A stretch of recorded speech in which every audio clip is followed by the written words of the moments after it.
Hey there and welcome to the channel.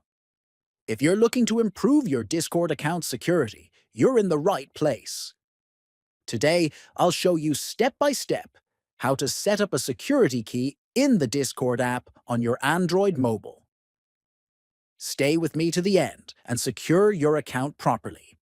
Open the Discord app on your Android phone. Next, tap the settings icon located at the top right corner of the screen. Scroll down and tap on Account. Scroll again and tap on Security Key. Tap on Add at the top right corner of the screen. Choose Create a passkey with your manager password when prompted.